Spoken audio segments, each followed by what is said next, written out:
aplica para la condición suspensiva. Podría también ser una resolutoria, ¿no? Lo que pasa es que la condición suspensiva es, para el uno es suspensiva y para la otra parte vendría a ser resolutoria. Digamos, quien tiene el fideicomiso estaría en el caso de la resolutoria, porque si se cumple la condición por parte del fideicomisario, para él es condición resolutoria. Sí, porque si digo yo que le dejo la casa, me encargo, digamos, mientras acaba la maestría de Derecho Constitucional Juana, ¿no es cierto? Entonces está pendiente esa condición de que Juana termine su maestría en Derecho Constitucional. Es suspensiva, pero el momento en el que cumple la condición, para él podría ser resolutoria, se extingue ya para él y adquiere el derecho Juana una vez que ya ha hecho la maestría en Derecho Constitucional. O bien podría haber una condición resolutoria también de por medio, ¿no? Que obviamente extingue el derecho, se supone que se entrega ya los bienes, ¿no? Se entregan los bienes materia de la asignación y que por incumplir algún hecho que se ha puesto se extingue, se resuelve el derecho y pasan a otra persona. Podría darse esa situación a la inversa, ¿no? Se extingue y tendría que restituir o devolver aquello que se le entregó ya y pasarían los bienes a la persona o herederos o quien haya sido designado por el empresador.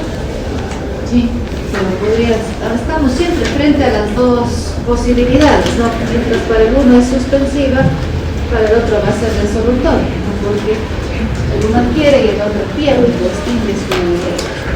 Respecto de eso, no le diría muy bien yo si pueden ser resolutoria, porque, o sea, si podemos ponerle en fideicomiso una condición que sea resolutoria por el tema de que, o sea, si yo pongo el fideicomiso, si ellos tengo que entregar los bienes en mi cargo, y hasta que por decirle no se vaya a Estados Unidos, va a podría ser ponerlo, el fideicomiso. claro. O sea, eso quiere decir que nunca él va a tener el derecho. Claro, pero puede ponerse un plazo, ¿no es cierto? Okay. O esperar, si no se ha puesto los 15 años de máximo para ver si es que se cumple o se extingue o por el cumplimiento de la condición se pierde el derecho. Podríamos también hacer su Y una pregunta del texto. En el texto ya nos habla de la resolutoria y de la suspensiva, pero hay es la potestativa, la tercera literalmente dice la asignación está sujeta a una condición suspensiva, que consiste, por ejemplo, que depende de la sola voluntad del asignatario, como por ejemplo, si el testador no se deja en casa a Pedro, siempre que no se vaya al extranjero. Eso no sería la resolutoria. Es suspensiva, por eso yo les decía, mejor hablemos de las potestativas, porque no piensen en el efecto, digámoslo así, la extinción del derecho, la restitución para distinguir entre una condición suspensiva o resolutoria, sino que está pendiente, ¿no es cierto?, está de por medio que se dé algún acontecimiento que hace que se pierda o se adquiera el derecho, ¿no? Entonces, por eso la ley establece una especie de condición suspensiva, porque de por medio igual está pendiente, ¿no es cierto?, verificar que se cumpla algún acontecimiento, pero en este caso lo característico, digamos, de ese tipo de condiciones que depende de la voluntad, ¿no? Depende de la sola voluntad del asignatario. Yo lo entrego, pero está pendiente, ¿no es cierto?, está en suspenso ver que no contravenga aquello que se ha puesto como condición, y eso haría que pierda el derecho. Por eso en ese caso de las potestativas, como se las llama, se establece esa posibilidad de pedirle una caución, ¿no?, como leíamos en el 998, una caución de restitución, de conservación, en el evento de que por su sola voluntad incumpla con la condición, debería restituir o debería ejecutarse la caución o garantía que se ha pedido para proteger ese eventual respuesta del asignatario contraviniendo la condición. Y en la resolutoria también hay caución, pero En la resolutoria, no necesariamente porque yo la entrego, ¿no es cierto? La entrego al momento del fallecimiento de los bienes, es suyo. Y está de por medio esa extinción del derecho por contravenir por ese resolutorio, ¿no es cierto? Se extingue el derecho y debería devolver aquello que se ha entregado como materia de la asignación. La caución sobre todo está prevista en el 998 para ese caso de la condición que depende de la voluntad del asignatario, ¿no? Si es que voluntariamente él va a contravenir a lo que se puso como condición, podríamos pedir, ¿no?, esa caución para el evento de que incumpla, tenga que responder con algo sobre el objeto materia de la asignación. Sí, pero en el resolutorio se extingue el derecho y pasará esos bienes a quienes correspondan, ¿no?, ya sean los herederos o otros interesados que podrían estar en la sucesión. Estamos, no sé si hay alguna otra. O sea, no me queda muy bien claro la diferencia entre resolutorio y potestativa. O sea, potestativa es como que depende de la voluntad. De no ejecutar, dice, ¿no es cierto? De no ejecutar un hecho que depende de la voluntad del asignatario. O sea, él no tiene que cumplir, no tiene que cumplir para no perder su asignación. Y la resolutoria hace que le entreguemos, ¿no es cierto? Te dejo esta casa. Te dejo este carro al momento de abrirse la sucesión, al momento, pero en el evento de que, y ahí es justamente esa posible confusión o diferencia, porque la resolutoria no siempre depende de la voluntad de la asignataria. Yo les ponía de ejemplo que el Deportivo Cuenca gane, ¿no es cierto? Total perdió, no dependía del asignatario, yo le entregué la casa, al momento de abrirse la sucesión, ese rato le digo. Pero como el Cuenca perdió, salado, ¿no es cierto?, va a tener que devolver, porque justamente se dio aquello que no tenía que ocurrir. Entonces no necesariamente va a depender esa condición que se ponga del asignatario, puede depender de otro acontecimiento, puede depender del tercero, de la voluntad de un extraño, de un evento de la naturaleza, dependiendo cómo se ponga la condición. Eso hace que se diferencie de la otra, ¿no? Que es suspensiva porque está en suspenso, digámoslo así, la posibilidad de perder el derecho por contravenir voluntariamente. Ejecutó algo que no tenía que ejecutar, ¿no? Ahí esa es la diferencia entre esta potestativa, llamémosle así para no confundir con las otras, y la resolutoria. ¿Sí? ¿Damos alguna otra inquietud? Quedamos la prueba el día jueves hasta la tesis 14, ¿no es cierto?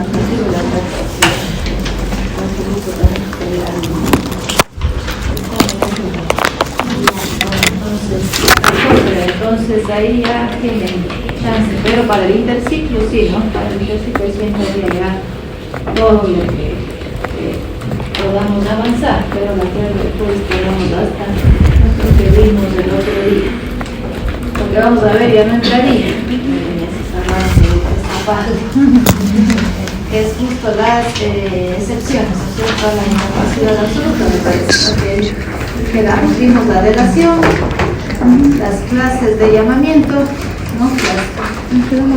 La relación cuando hay una asignación pura y simple, cuando hay una asignación que está sujeta a condición, y ahí hablábamos de las condiciones suspensiva, resolutoria o aquellas que dependen de la voluntad de no ejecutar un hecho que se ha puesto como condición.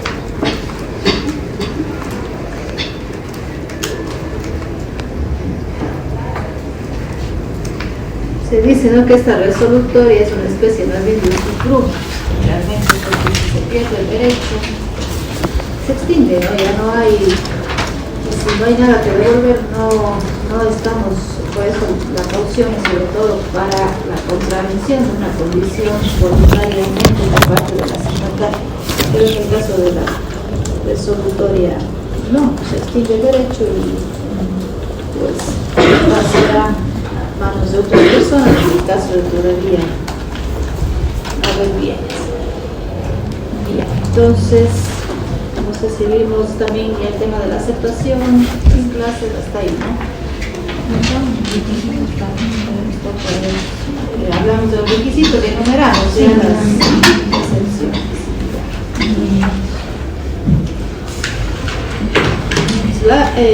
Aquí la primera excepción, no son sencillas las excepciones que están, las 4 primeras son realmente fáciles, ustedes seguramente ya las estudiaron, las revisaron, toca nada más recordar realmente porque ustedes seguramente vieron esto en el tercer y cuarto ciclo.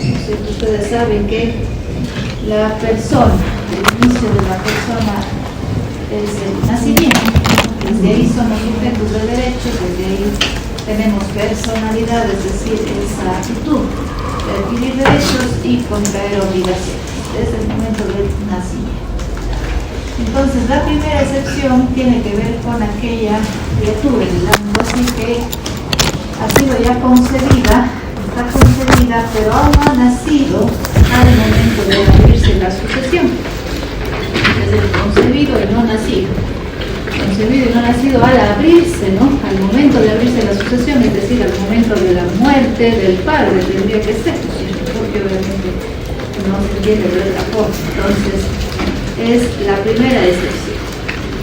Y aquí nos toca recordar, ¿no?, algunas reglas del Código Civil que establecen el inicio de existencia legal de las personas y también sobre todo el tema de la manera de contabilizar, ¿no?, la época en la que se dio la concepción. Pero seguramente recordarán eso.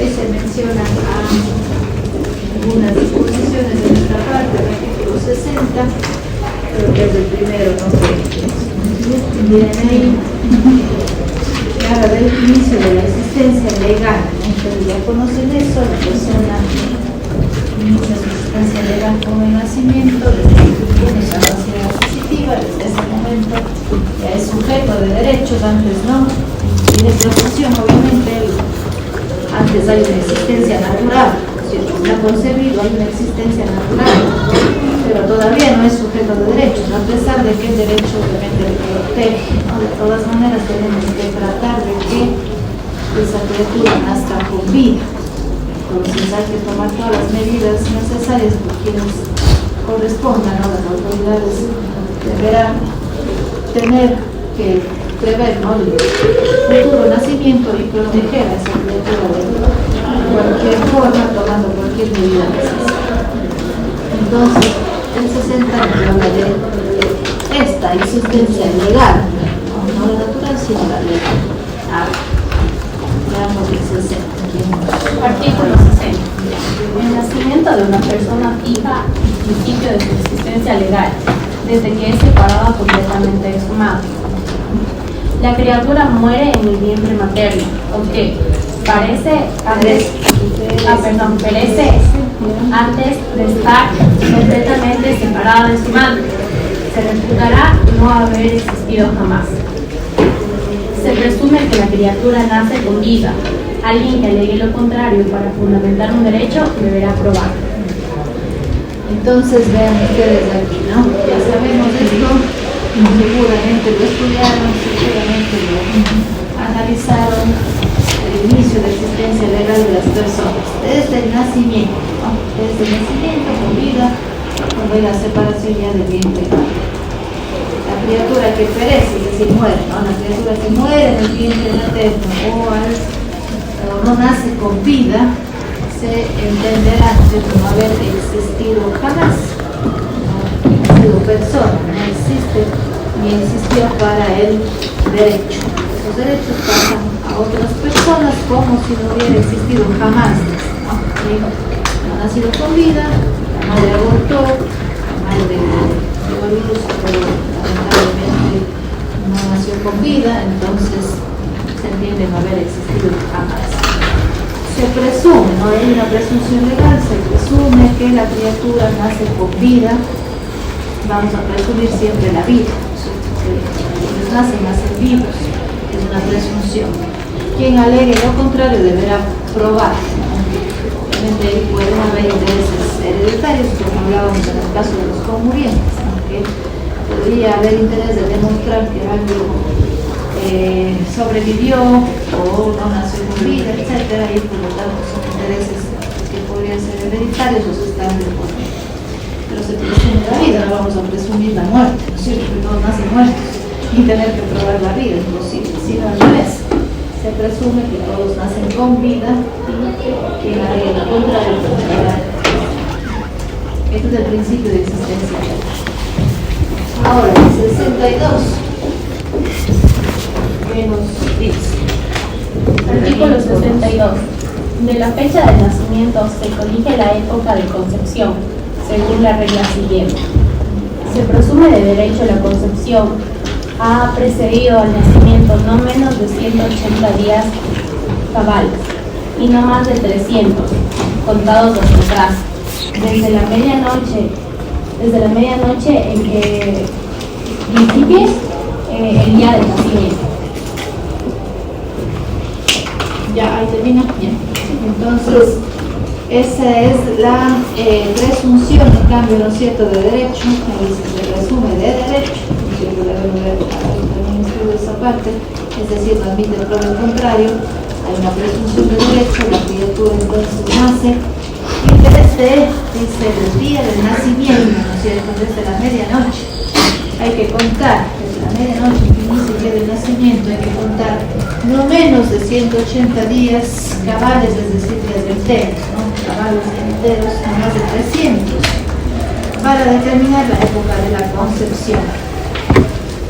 Esta es una presunción que también aquí se vuelve necesaria porque podría darse el caso, ¿no es cierto?, de que alguien reclame de que la criatura concebida y nacida después no tiene por padre al que ha fallecido. Si es que no coincide, ¿no es cierto?, esa época del embarazo de la madre, sus 180 días y 300, no menos de 180 ni menos de 300, coincide con los meses de embarazo de la madre, las semanas de embarazo de la mujer. Entonces, por esa razón, si es que obviamente ya muere y el nacimiento se da pasados de sus 300 días, se entiende que ya no era el difunto el padre, sobre todo para darnos cuenta del tema de la paternidad. Si es que tenía por padre a quien ha fallecido y por eso puede sucederle, ¿no?, el concebido y no nacido. Esos derechos entonces pasan al que ha nacido con vida, como decíamos, con este efecto retroactivo, ¿no es cierto?, lo que está en el 65, más 63, y que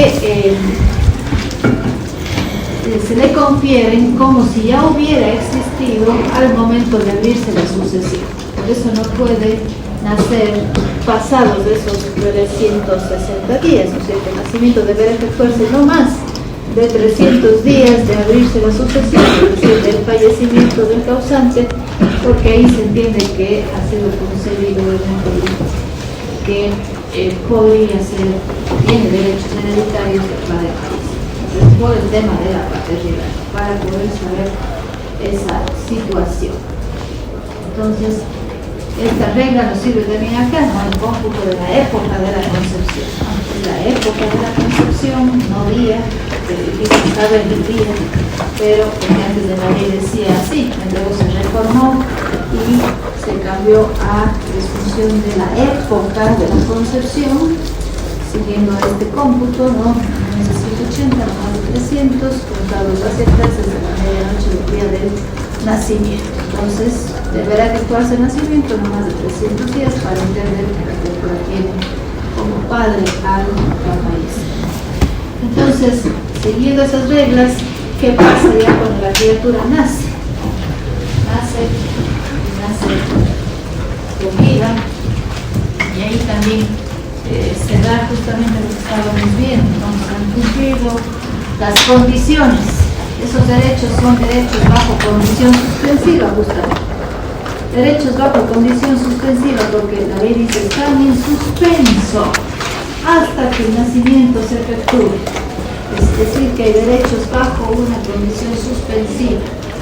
Están en suspenso esos derechos. Mientras la criatura está en el vientre materno, esos derechos están en suspenso hasta que se efectúe el nacimiento. Una vez que se efectúa, entonces se le confiere, ahí sí, ya es sujeto de derechos y a esa persona se le confiere con ese efecto retroactivo como si no hubiera existido al abrirse la sucesión. A ver, veamos el 63.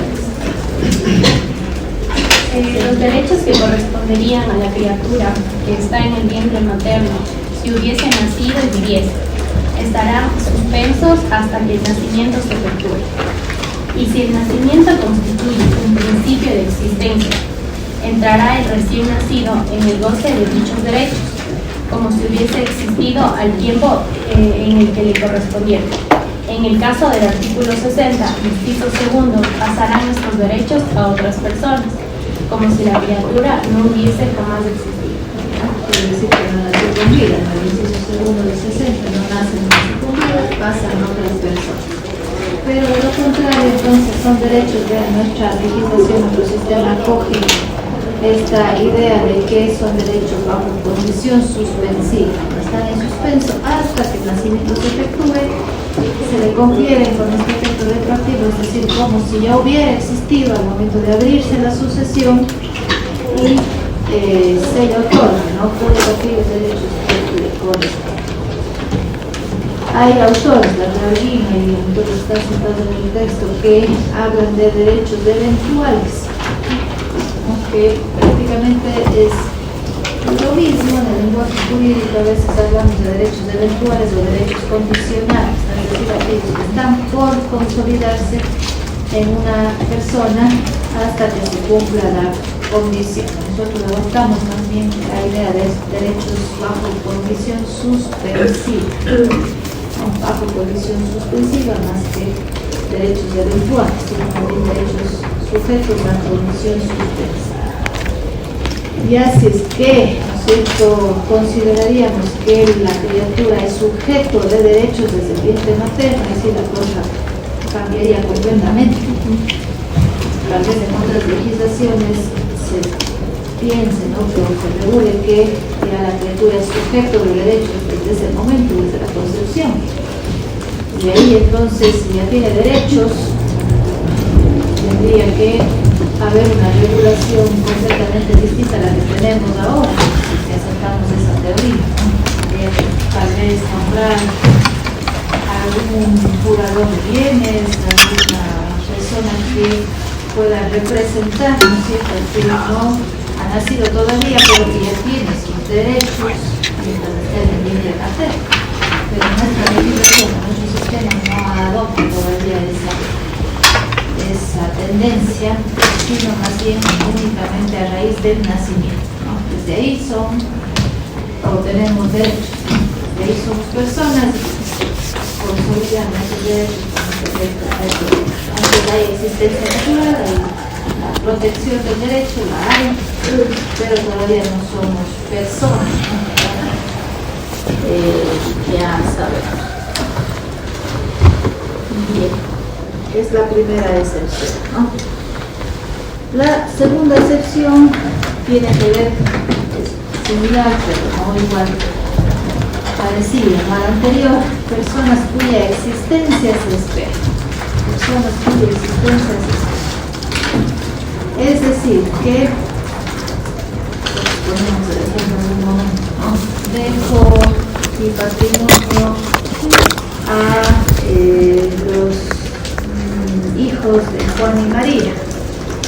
Entonces, personas cuya existencia se espera, todavía no han nacido, ¿no es cierto?, al momento de abrirse la sucesión, se espera que lleguen en algún momento a existir, y por eso está dentro también de las excepciones a la capacidad para suceder. No existen al abrirse la sucesión, pero se espera que exista. No está concebido, aquí es diferente, esa es la diferencia con el anterior, que es concebido y no nacido, ¿no? Aquí son personas personas que se espera que existan. Y se establece igual el tiempo de 15 años, como decimos en algún momento. Se daría 15 años para la existencia de las personas en el caso de existir un tipo de asignación de esa naturaleza, una persona cuya existencia se espera. Bien, obviamente persona natural, ya vamos a ver qué pasa con las personas jurídicas también, que podrían darse asignaciones para crear una persona. Bien, entonces esta es la segunda, no hay nada. ¿Qué pasó? En el hospital lateralmente. Ya, a ver, entonces en ese caso es una excepción también a la incapacidad absoluta, ¿no? Las personas cuya existencia es esta. En el tercer caso, asignaciones que se hacen en premio, dice la ley, ¿no? En premio a un servicio importante. Ya, en premio o por haber prestado un servicio, realizado alguna obra importante. Aquí lo necesario, digámoslo así, es que se llegue a precisar, tratar de que se pueda en el testamento especificar qué es lo que debe cumplirse por parte del asignatario para que pueda reclamar la asignación. De lo contrario, podría venir cualquier persona y decir: yo hice una obra relevante, ¿no es cierto?, y querer reclamar la asignación. Hay que tratar de ser lo más claro, preciso, ¿no?, en la redacción de la asignación para poder otorgarle a la persona la asignación por haber cumplido esta obra o servicio relevante. Tiene que tratarse obviamente de algo que vaya en beneficio de la comunidad, del bien común. Disculpe, doctora, por ir a la excepción anterior, pero le quería preguntar si nos puede dar un ejemplo quizás de cómo se configura esto de las personas cuya existencia se espera. El nieto varón. Estamos esperando que tal vez María y Juan están casados y yo quiero que tengan un nieto varón. Entonces, personas cuya existencia se espera. No ha nacido todavía ese nieto, pero le dejo la asignación en caso de que llegue a existir. Pero esto en caso de que solo sea una asignación testamentaria. Claro, claro, porque obviamente la ley no va a poder poner ese tipo de condiciones, ¿no es cierto? Una especie de condición o de cláusulas, ¿no es cierto?, que son ya especiales y que nacen de la voluntad del Estado. Porque la ley no puede decir: quiero que tenga 5 hermanos varones, ¿no es cierto?, para que entregarle a uno de ellos la asignación.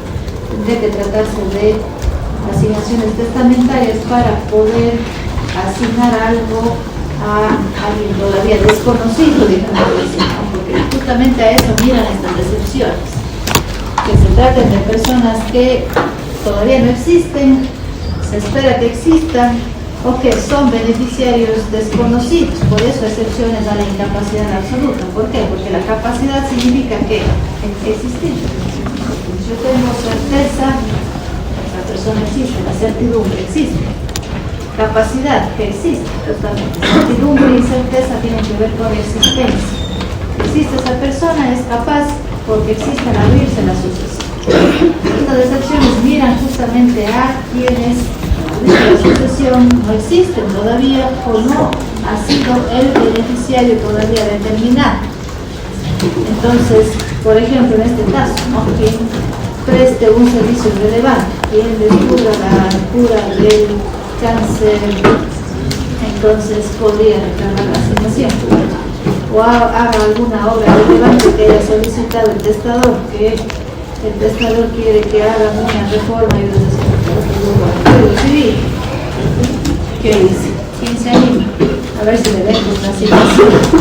Una reforma al sistema jurídico de derecho privado ecuatoriano, Código Civil ecuatoriano. Es una obra relevante que el testador puede decir: esto es para el bien común, aporta a la sociedad. Eso es lo importante, ¿no?, que tenga una relevancia y que sea algo que mire al bien común, algún servicio, una obra relevante para la sociedad. No mire solamente al interés individual, ¿no?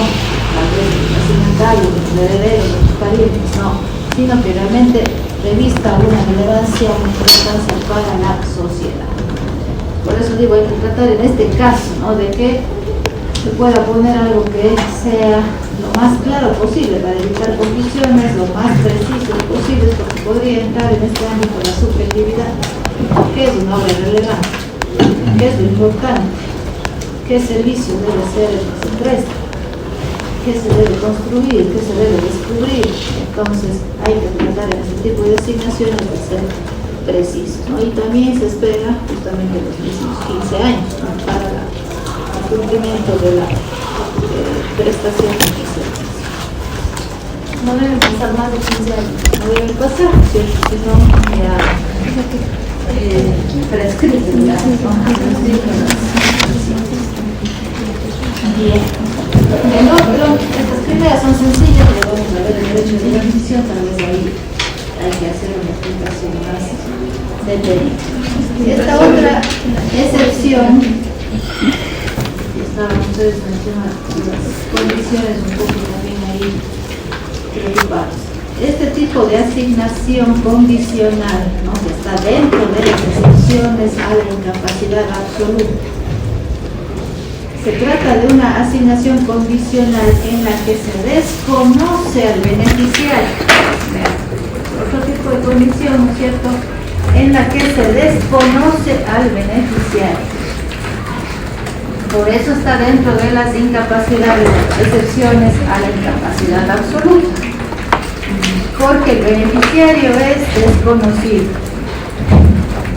Yo puedo decir, dejo el patrimonio a la mujer que se case con mi hijo varón, ¿no es cierto? No le conozco todavía, no sé quién va a ser, no, todavía no se sabe, ¿no?, quién es la mujer que se va a casar con el hijo varón, o viceversa. Le dejo al varón que se case con mi hija mujer, o la mujer que se case con mi hijo varón, ¿no es cierto? Desconozco al que primero necesito que haga una maestría, no sé quién va a ser, o sea, el beneficiario. Entonces, eso es lo que le distingue de otro tipo de condiciones. Entenderán, verán, después la prueba nos estarán dejando. Y con ejemplos, con conceptos, con ciertas características propias que estamos explicando para que no se confundan con otro tipo de condiciones. En esta condición no se conoce al beneficiario, no se conoce al beneficiario. Porque si yo digo, dejo la casa a Juan, si es que se gradúa de abogado, yo ya sé que es Juan quien tiene que graduarse de abogado y es que va a tener que cumplir la condición si quiere reclamar la casa, si quiere hacerse dueño de esa casa. En este tipo de condición en la que se desconoce al beneficiario es distinta, es diferente, es la excepción, ¿no? En este caso estamos dentro de la excepción a la incapacidad absoluta, una asignación que tiene por el beneficiario, que por medio del beneficiario está siendo desconocido. El varón que decíamos que se case con mi hija mujer, no le conozco, no le conozco. Entonces, por eso está dentro de las excepciones. En el otro tipo de condiciones, yo ya sé quién es el que tiene que cumplir la condición. Dejo la casa a Juan si se gradúa, dejo el patrimonio a mis hijos si es que hacen una maestría, dejo el carro a Miguel si es que se va a vivir en España. Entonces yo ya sé quién es el beneficiario y quién tiene que cumplir la condición. Pero en este tipo de condiciones que están dentro de las excepciones a la incapacidad absoluta, se desconoce al beneficiario, ¿no? Se desconoce. Si se cumpla, recién ahí le vamos a conocer, le vamos a determinar cuándo se ha cumplido la condición. Sí. En el ejemplo específico que dice que, por ejemplo, mi hija se casa, la hija lesbiana y se casa con una mujer del género, ¿importa? Que se case, ¿no? ¿El género importa? No debería, ¿no es cierto? Porque no está, en este caso, en nuestra legislación, o sea, el orden público nuestro ha variado, ¿no es cierto? Tal vez en algún momento estaba prohibido, no había todavía el reconocimiento del matrimonio de personas del mismo sexo, ¿no es cierto? Pero ahora lo hay, ¿no es cierto?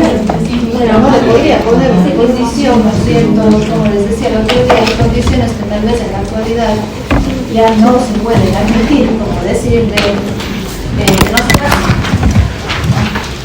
A pesar de que en el código todavía, como les comentaba, se dice que están admitidas las condiciones en donde se diga cásate con o no te cases con determinada persona. Pero eso podría atentar obviamente contra la libertad individual y podría ser este tipo de asignaciones tal vez generen algún reclamo constitucional. Que es en efecto la condición por atentar ya contra derechos que son ya fundamentales. Pero no hay en este caso ya, si dice que se case con mi hija, no habría problema en quién va a ser el beneficiario, no habría ningún inconveniente. Se habla de que los asignatarios pueden ser personas naturales o jurídicas, pero eso podría ser alguien que no sea una persona natural o jurídica como no sé, una mascota o a una persona natural destinada específicamente a que sea administrado para el bien de... Eso sí, como asignación modal, pero no le puedo dejar, no está previsto en nuestra ley que se asigne el patrimonio a mi mascota, porque se requiere que sea un sujeto de derecho, ¿cierto? Que sea, si bien ahora, bueno, naturaleza es sujeto de derecho y demás, pero se requiere, ¿no?, esa capacidad para apropiarse de algo, ¿no?, para poder llegar a reclamar aquello que corresponde. Entonces, no está previsto en nuestra legislación, pero sí podría darse asignaciones modales, ¿no? Si lo dejo para la Fundación Alta, ¿no es cierto?, que restaura animales que están en la calle, puedo dejar asignaciones, es decir, sujetas a una finalidad determinada, como legal, ¿no? Puedo hacer. Claro, puede ser también, así como dejar en la herencia una survita, pero con la condición de que esa cuide, como decía el hijo Carruno, que podrá... Lo puedo dejar siempre y cuando obviamente también hay que tener en cuenta que no haya herederos forzosos. Puedo dejar una asignación a alguien, tal vez que no sea ni siquiera pariente del testador, que le ha cuidado toda su vida, con la condición de que, ¿no es cierto?, pueda cuidar de sus mascotas hasta su muerte. No hay problema. Lo que no puedo es poner condiciones a herederos forzosos, eso sí me limita a mí la ley. No puedo poner en condición a mi hijo, ¿no es cierto?, decirle para que recibas la mitad legitimaria, que es tu herencia forzosa, no la mitad que corresponde a los hijos. Para que recibas la mitad, tienes que graduarte. No puedo hacer eso, porque están impedidas las condiciones en la asignación forzosa. Sí. Entonces ahí sí, lo que se trata es de precautelar el derecho de los herederos forzosos. O sea, burlados. Yo pongo en condiciones que tal vez sé que no van a cumplir y estoy burlando el derecho de los herederos forzosos. Quiero evitar que no reclamen lo que les corresponde porque no se han de graduar. Entonces, yo pongo una condición, lo que trato es de burlar su derecho, de desconocer ese derecho. No hay cómo poner ese tipo, señorita, calle, salga por favor. Salga. O los dos que están en una risa, no sé de qué se ríen, no sé cuál es el chiste, yo no estoy aquí diciendo ninguna broma. Salgan, por favor, salgan. Sí, estoy saludando. Ya, salgan. Yo soy paciente, les estoy viendo, sé quién me atiende, quién no, yo veo todo. Luego se quedan en las cosas. ¿No es cierto? Sí.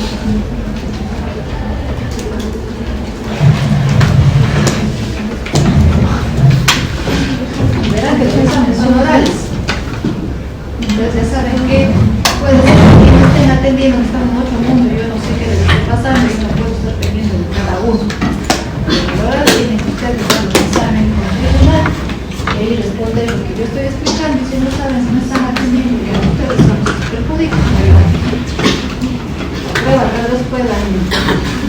a veces vienen sin estudiar, no sé cómo terminarán, pero bueno, el examen oral es otra cosa, no es juego, están en su cita, no es juego.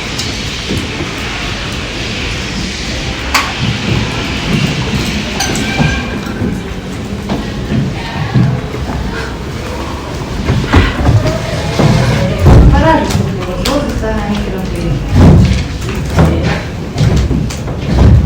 distraídos.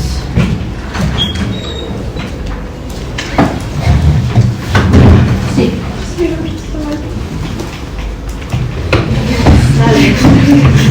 Los permisos y demás. A ver. Doctora, volviendo al tema, en caso de esta excepción, la que usted daba el ejemplo del matrimonio, ¿Ya? si se ve que esta de acá se da por el interés netamente de esta herencia o se da por un contrato Habría de vicio, relación, ¿no es cierto? ¿habría vicio y se anularía? Podría haber, ¿no es cierto? Si es que yo demuestro que ha habido ahí engaño, que ha habido algún tipo de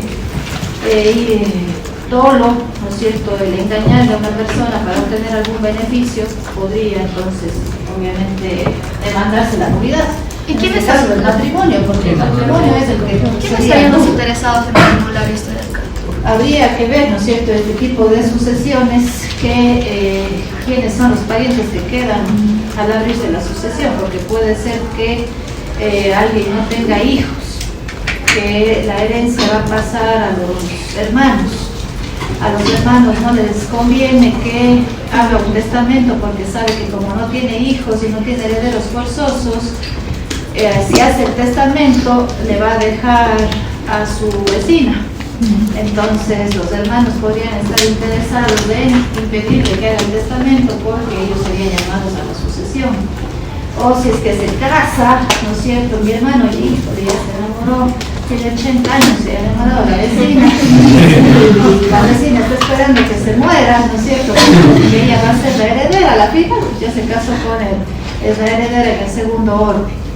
Podría ser un matrimonio ahí que es viciado, que se demuestra que hubo dolo, engaño, para manipular, y si demuestra que la voluntad en el testamento igual también ha sido viciada, podría anularse la disposición por dolo. Disposiciones ya viciadas por dolo o por engaño. Doctora, tengo una pregunta, como mencioné anteriormente, que las condiciones que tienen que ser algo que sí se pueda cumplir, ¿cómo se evalúa si es que, por ejemplo, se puede llegar a cumplir? Por ejemplo, como la condición que alguien se graduó de la universidad, pero nunca acabó la escuela. Sea, obviamente, claro, esperando que tenga la plena capacidad, ¿no es cierto?, y la mayoría de edad y la libre administración de sus bienes, ¿no es cierto? Yo no le puedo exigir a alguien de 5 años que se gradúe, tengo que esperar obviamente que cumpla la edad correspondiente para que pueda cumplir con esa condición. A raíz de ese tiempo empezaría a contarse los 15 años, de que sea una persona capaz. Obviamente, pero si ya está en esa capacidad, porque se interrumpe, ¿no es cierto? Los plazos de prescripción, ustedes sí saben que se interrumpe, entonces si está en eso tendríamos que esperar, aunque no sea capaz, para poder empezar a contar el tiempo y exigirle. Ya si es que pasan los 15 años y no cumple, pudiendo hacerlo, ahí sí ya pierde, es una condición fallida, que decía, falla la condición y esos derechos entonces pasan a otras personas, o sea, a otros herederos, ¿Contarías que, por ejemplo, alguien recién está en la escuela, en segundo de base, y pongo, no sé, que un nieto tiene que graduarse en la universidad, ¿contaría desde que sale del colegio a los 15 años o...? Habría que ver la forma en la que está redactada la disposición, ¿no es cierto? Porque obviamente se supone que va a seguir estudiando. ¿Qué tal que si yo espero a que ya acabe el colegio y resulta que ha sido un vago, que no acabó el colegio sino a los 20 años? No, hay que ver si es que obviamente están esas posibilidades. Empezaría a contarse así, ¿no es cierto? Siguiendo el tiempo que normalmente debería seguirse hasta que cumpla con la carrera universitaria. Empezamos justo a los 18, ¿no es cierto? Personas que podían empezar a estudiar después, a los 17 años. Ahí obviamente van a tener que estar de por medio de los intereses de los llamados a suceder, ¿no es cierto? No hay una autoridad que esté encargada, dice la compañera, quienes podrían hacer el seguimiento autoridades, no hay una autoridad que se encargue de, ¿cierto?, de ver los testamentos y de que lo que está escrito en el testamento se vaya a cumplir. No hay. Si no, tendría obviamente que ya darse el supuesto de ver el testamento, haber personas que estén interesadas en la sucesión, los herederos, los parientes, y de acuerdo a las disposiciones que están incluidas en el testamento, ver si es que el asignatario llamado de esa manera ha cumplido o no ha cumplido, y ahí darle las acciones que correspondan, ¿no? Si no ha cumplido, entonces es mío, ¿cierto? Devuelva. O si es que ha contravenido a lo que se puso como condición. Son los interesados en la sucesión los que van a tener que promover algún tipo de acción. Sí, de probar el notario. Si es que hay un interés de por medio ante el juez, ¿no es cierto? Si es que hay intereses ya contrapuestos, sería ante el juez. Si hay un vicio en la disposición, si es que hay nulidad de la disposición, si es que hay incumplimiento de provisión, sería ante los jueces, ¿no? Ante el notario otorgamos el testamento. El notario tiene facultades para la apertura del testamento cerrado, pero en el caso de que ya se dé una controversia, ¿no?, entre los interesados, los llamados en ese testamento, él no puede resolver controversia, ¿no? El notario no podría hacerlo. Ahí sí el notario tiene que remitir al juez competente para resolver la controversia. Entonces, el notario es solamente cuestión de sin controversia, ¿no?, de decisión voluntaria, pero el notario ya estamos. Ya, bien, entonces, la otra excepción, nos quedamos en la cuarta. La otra excepción tiene que ver con el derecho de transmisión, ¿no? Es el llamado derecho de transmisión.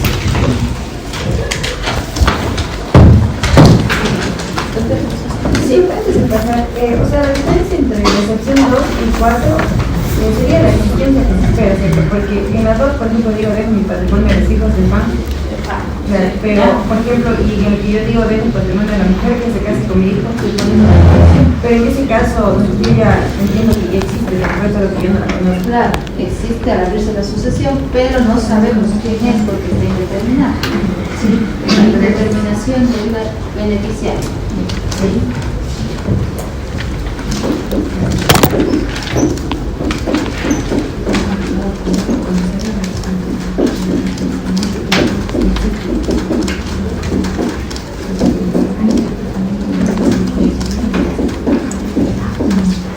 Ya.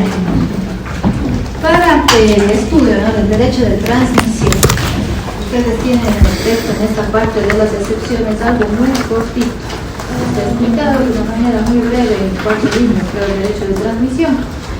Pero más adelante, ¿no?, más adelante, si ustedes revisan la tesis, creo que es la 30 y 31, si no estoy mal, 31 y 32. Ahí está toda la explicación también de una manera muy clara, corta, muy fácil, digamos así, de entender. Está ahí el concepto, están los sujetos que intervienen, los requisitos que deben presentarse para que opere el derecho de transmisión, cosa bastante clarísima, más sencilla que ocurre en este caso. Entonces, está dentro de las excepciones, siguiendo el orden de nuestro código, porque como veíamos los otros días, el 1004, 1005 del código se menciona el derecho de transmisión, nos remite, ¿no? Este derecho está en el artículo 999 del Código Civil. El artículo está el derecho de transmisión, es un derecho propio, ¿no es cierto?, específico.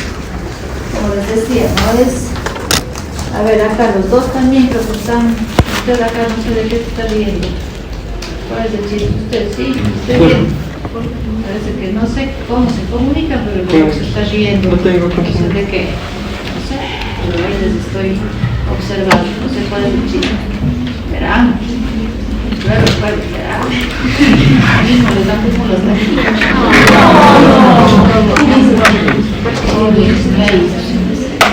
A ver, entonces aquí, en el derecho de transmisión, en este derecho de transmisión hablamos de un derecho específico, así como hay derecho de representación del que hemos hablado. Hay derecho de transmisión, que no es hablar así en general de la transmisión de bienes, derechos y obligaciones como lo venido haciendo, sino que se trata de un derecho propio, ¿no? Un derecho ya con reglas propias. ¿Qué es lo que ocurre aquí? Hay tres sujetos que se los ha identificado así, ¿no es cierto? Primer causante, transmitente, transmitido. Primer causante que muere, vamos a poner en el 2020, vamos, enero del 2016. Muerto en enero del 2016, pongamos el nombre, no sé, Rafael. Enero del 2026. Él muere dejando herencia o legado. Muere dejando una herencia o legado. Por lo tanto quiere decir que este derecho de transmisión opera en una sucesión intestada o testamentaria. Intestada o testamentaria. Los legados, ustedes saben, solo en sucesión testamentaria. Podría darse en ambas clases de sucesión. Deja a alguien, muere dejando una herencia o legado. Supongamos que le dejó la casa, ¿no es cierto? La casa a el transmitente. Le dejó un legado a su amigo Cristian. Le deja el legado al amigo Cristian, pero Cristian muere también. Vamos de que muere en febrero. Cristian muere. Aquí viene este requisito indispensable, ¿no? Muere. Y muere con posterioridad. Ese es el requisito, ¿no? Morir después. Muere con posterioridad sin pronunciarse. Sin pronunciarse. Ese es el requisito. No dijo ni acepto ni repudio. No alcanzó, no quiso, no supo. Cualquier cosa pudo haber ocurrido, muere sin pronunciarse. Entonces, ¿qué pasó? Como le sobrevivió, ¿no es cierto? Le sobrevivió. Aquí hay una primera transmisión. Y después se da una segunda transmisión. Aquí hay una primera transmisión. La del primer causante, Rafael, hacia Cristian, primera transmisión. Y se cumplen los requisitos necesarios, ¿no es cierto? Se cumple el requisito de existir al abrirse la sucesión. Se cumple. Porque muere en febrero. Existe al abrirse la sucesión del primer causante, existe al abrirse la sucesión de Rafael. Se cumple el requisito. Capaz de suceder, existe al abrirse la sucesión. Pero no alcanzó a pronunciarse. Pero él ya obtuvo ese derecho a pronunciarse. ¿Por qué? Porque se abrió la sucesión y enseguida, como consecuencia de la apertura de la sucesión, ¿qué se da? La relación, ¿no es cierto? La relación, el llamamiento. Enseguida se da el llamamiento para pronunciarse. La segunda fase ya operó. Apertura y velación. Tiene en su patrimonio, ¿no es cierto? Tiene en su patrimonio un derecho a pronunciarse. Puede ser que Cristian también ha tenido dinero, ha tenido terrenos, ha tenido casa, auto, y tiene aquí en ese patrimonio un derecho, conjuntamente con su terreno, con su dinero. Tiene ahí también en su patrimonio el derecho. Tiene derecho a ser cierto patrimonio. En ese patrimonio ya tenía un derecho a pronunciarse. Eso es lo que obtuvo, el derecho a pronunciarse. Porque ya se abrió la sucesión en primera causa. Pero no lo hizo. No alcanzó. No se enteró. No se interesó. No alcanzó a pronunciarse. Entonces, ¿qué es lo que transmite? Transmite el derecho. Eso es lo que se transmite. El derecho a pronunciarse sobre lo que dejó el primer causante. Sobre lo que dejó el primer causante. Eso es lo que se transmite. El derecho a pronunciarse sobre la herencia o legado que dejó el primer causante. Por eso es una doble transmisión. ¿Sí? Doble transmisión. Pero la transmisión del derecho a pronunciarse por el patrimonio que dejó el primer causante al transmitente, no sobre todo el patrimonio general. Claro, en este caso, el transmitido, no sé si se puede entender así, el transmitido ya está dentro de los requisitos, ya lo vamos a ver.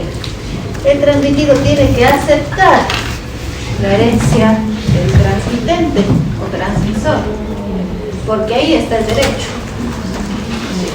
Yo tengo que aceptar esto para obtener ese derecho y decir sí, acepto la casa. ¿Sí? Entonces yo tengo que aceptar la herencia del transmitente para encontrar ahí ese derecho a pronunciarme sobre la casa. Si repudio el derecho. Ya no puedo pronunciarme, ¿no es cierto? Si repudio todo. Por eso decíamos que la aceptación en algunos casos puede ser parcial. ¿Se acuerdan cuando veíamos hace unos días? ¿Por qué? Porque yo tranquilamente puedo aceptar esto y puedo repudiarlo de allá, porque son dos transmisiones diferentes. No quiero la casa, está vieja, no quiero la casa, no hay problema, ¿no es cierto? Entonces repudio, tengo el derecho ya, pero tengo que aceptar esto para ver si es que acepto el repudio de allá. Tengo que aceptar porque aquí está el derecho. En este patrimonio encuentro yo incluido tu derecho. Y eso es lo que se transmite al transmitir, ¿no es cierto? Aquí hablamos de estos dos sujetos, pongámosle Juan. Juan. Él recibe el transmitido, es el derecho a pronunciarse, ¿no? Por eso está dentro de las excepciones, porque también no sabíamos, ¿no es cierto?, que a la final Juan era el que iba a pronunciarse sobre la casa que dejó el primer causante. Estábamos con un asignatario beneficiario desconocido. Por eso se justifica que esté dentro de estas excepciones a la incapacidad absoluta. Pero es necesario que el transmitente fallezca inmediatamente antes de pronunciarse sobre... Sí, pronunciar. Puede ser falso, es algo, pero ahí no nos pide el tiempo para hacer el pronunciamiento. Pero sí es necesario que no se haya pronunciado. No se haya pronunciado. ¿Por qué? Porque el primer escenario, porque en el texto está, el primer escenario, que muere el primer causante y que muere después el segundo, en este caso Cristian muere después y aceptó. Entonces en este caso ya aceptó la herencia del primer causante, ya se pronunció. Segundo escenario, que muere el primer causante, muere después el transmitente, el segundo, pero antes de morir se pronunció y repudió. Entonces nunca entró en su patrimonio esa casa, porque ya repudió. Luego murió, pero ya antes de morir se pronunció. Bien aceptó o bien repudió. Ya hubo pronunciamiento, ¿cierto? Ya hubo pronunciamiento. El requisito para este tipo de figura que está aquí especial es morir con posterioridad sin pronunciarse. Sin pronunciarse. Muere después sin hacer el pronunciamiento. Por eso antes, el otro día cuando veíamos los comurientes, ¿no?, decíamos que se diferencia del derecho de representación, porque en el derecho de transmisión la muerte es anterior. ¿Sí? Es anterior, ya vamos a ver después para que no se confunda, pero es la muerte anterior a del segundo sujeto de representación. En cambio aquí es posterior. Es después y sin pronunciarse, sin aceptar ni repudiar. Por eso lo que se transmite es ese derecho a pronunciarse. Eso es lo que se transmite. Y posiblemente aquí no hay grado ni siquiera de parentesco, por eso se da en sucesiones testamentarias. En cambio en el derecho de representación siempre va a haber un parentesco, porque siempre se ven parientes, descendientes en el derecho de representación. Aquí no. Le dejó a su amigo Rafael la casa. Perdón, Rafael le dejó a su amigo Cristian la casa. Es su amigo. Y resulta que Cristian murió y pasó ese derecho a su hijo Juan. Y Juan entonces no tiene ningún vínculo de parentesco con Rafael. Es hijo del amigo. no tiene ningún vínculo de parentesco porque puede dejarse legados, ¿no?, a cualquier persona. Puede darse en herencia los legados, sucesión testamentaria o intestada. El requisito es ese. ¿Por qué hablamos de dos transmisiones? Porque el transmitente, el segundo sujeto, tiene que ser capaz y digno de sucederle al primer causado. Se cumplen los requisitos, capaz y digno de suceder al primer causado. Y también es capaz y digno de sucederle aquí el transmitido al transmitente. A él le sucede, de él recibe ese derecho, ¿no? Entonces el transmitido tiene que ser capaz y digno de sucederle al transmitente, a Cristo. A él le sucede. Se cumplen los requisitos, son dos transmisiones distintas, capacidad y dignidad, capacidad y dignidad. Son requisitos que se dan o se necesitan en cualquier sucesión. Nada más que aquí está dentro de las excepciones, como decíamos. ¿Por qué? Porque el beneficiario a la final está desconocido. No sabíamos que él iba a morir después, no se pronunció, y que el tercero, el transmitido, ¿cuándo iba a ser el que se va a pronunciar sobre la casa? Por esa razón, porque el tercero, el beneficiario, es a la final el que se va a pronunciar, el que recibe o el que recubre o el que sea. Por esa razón está dentro de las excepciones. Sí. Bueno, entonces este caso solo se da cuando existen legados, ¿no? Legados o herencias. También yo puedo decir también esto, todo mi patrimonio a mi hijo. Y el hijo no se pronuncia, pasa a sus herederos. Puede ser herencia o legado, sucesión testada o intestada, no pasa nada. Veamos en la parte de la tesis 31. Vamos leyendo una a una y ustedes van a ver lo que va a ocurrir. Entonces, como resumen, podríamos decir que Cristian debe primero aceptar, Juan debe aceptar primero el patrimonio de Cristo, y entre aquel patrimonio es el derecho, y luego de esa aceptación debe pronunciarse a ver si acepta o repudia el derecho de Rafael. Exactamente, porque ese es lo que se definió, Por derecho a pronunciarse. Eso es lo que él recibió, derecho a pronunciarse. No una casa, no nada más, él recibió un derecho. En el caso de sucesiones intestadas, igual tendría que ver primero la ley, lo que sería que tienen que ver los derechos forzosos y de ahí los derechos de transmisión o... Claro, si es herencia, si es que es sucesión intestada, van a llamarse primerica quienes a los hijos, y los hijos son herederos forzosos. Por eso la ley trata de, o la regulación testamentaria trata también de ajustarse a las reglas de la sucesión intestada para que se proteja el derecho de todas formas, bien sea en sucesión testada o intestada, de los hijos como herederos forzosos. En la testada llamándoles a la mitad y en la intestada llamándoles el primero, y así no hay hijos, llamamos al segundo y así. Pero igual están los herederos forzosos dentro de los padres de la sucesión. Primero los hijos, en el segundo están los padres, justamente, ¿no? Como lo están también en la testamentaria. A mitad, si es que no hay hijos, los llamados son los padres, ¿no? Se cumple ahí esa protección de los herederos forzosos en ambas clases de sucesión. ¿Ya? A ver, ¿quién dice? Solo puede ser una doble transmisión, o sea, por ejemplo, digamos, igual tampoco conocía, ya no podría el derecho del hijo de Juan.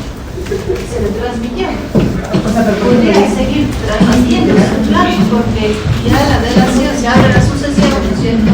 Y pasa entonces todo lo que tenía acá, pasa de acá, sin pronunciarse, sigue acá, podría darse una cadena de situaciones así. A ver, se ubicaron en la 71, vamos viendo, ahí hay unos pocos requisitos, ¿no? Y de ahí ustedes van a ver justamente todo lo que les digo. En la tesis anterior estamos sujetos, ¿no? El causante, no creo que ahí debamos detenernos, es fácil de ubicar, ¿no? El concepto, y después vienen los requisitos, ¿no? 32. A ver, vamos viendo los requisitos.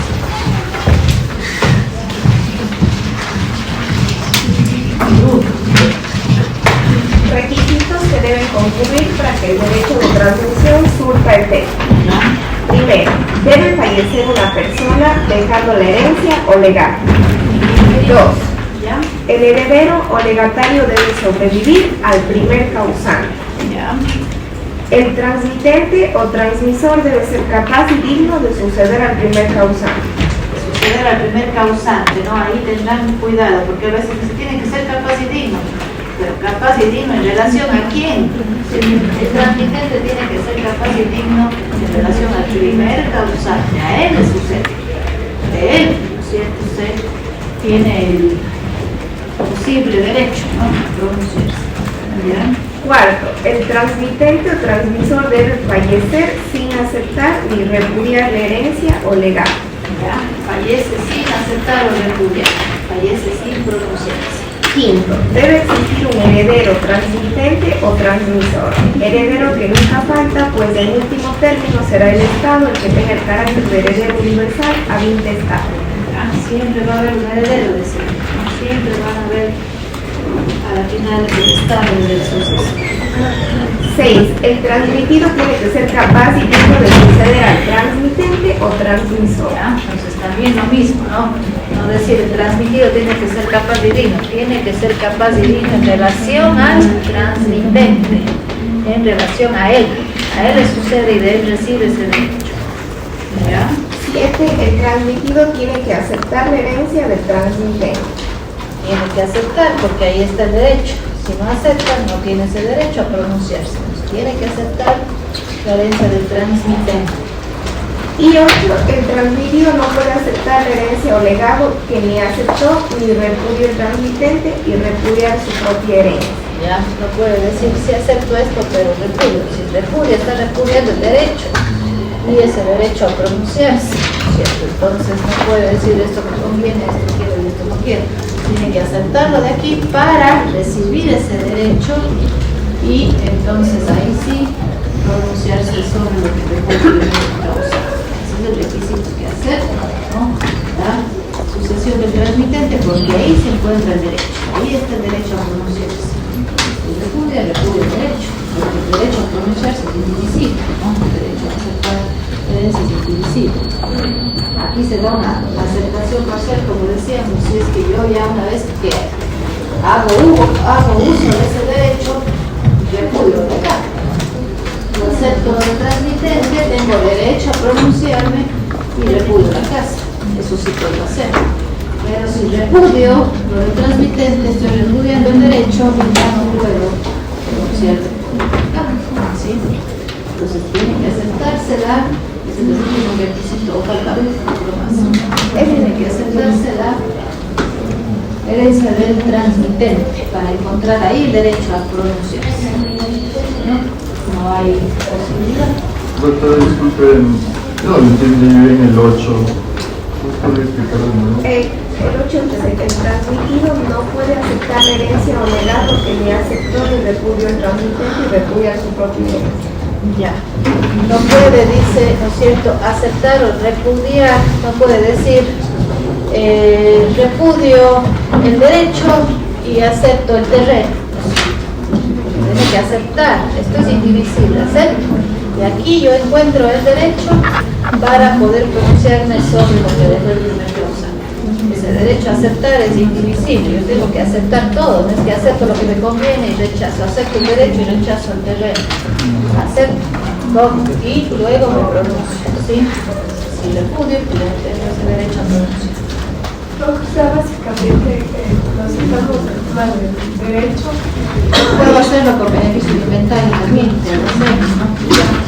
Cuando aceptamos eso, aceptando eso, ahí podemos aceptar o rechazar algo de la herencia o ya no. Acá, solo ahí, donde acuérdense, lo que se está transmitiendo, por eso este derecho de traducción, lo que se está transmitiendo es el derecho a pronunciarse, eso es lo que se está recibiendo, derecho a pronunciarse sobre lo que dejó el primer causante, eso es lo que característico, lo que dejó el primer causante. Por eso está dentro de estas excepciones, porque no sabemos, ¿no?, quién resultó ser el beneficiario, no sabíamos que iba a ser el tercero. ¿Sí? Entonces es sobre el conocimiento sobre lo que dejó el primer causante. votamos.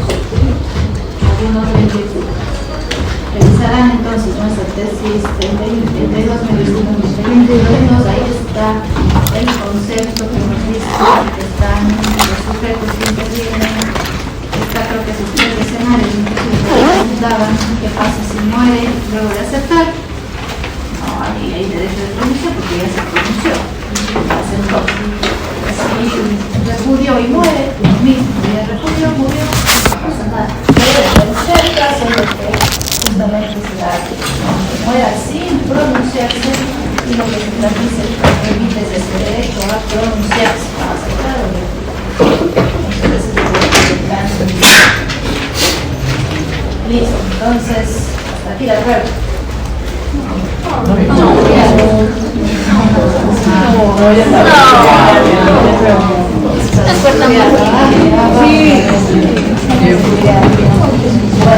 Para el intensivo, ahí sí les voy a tomar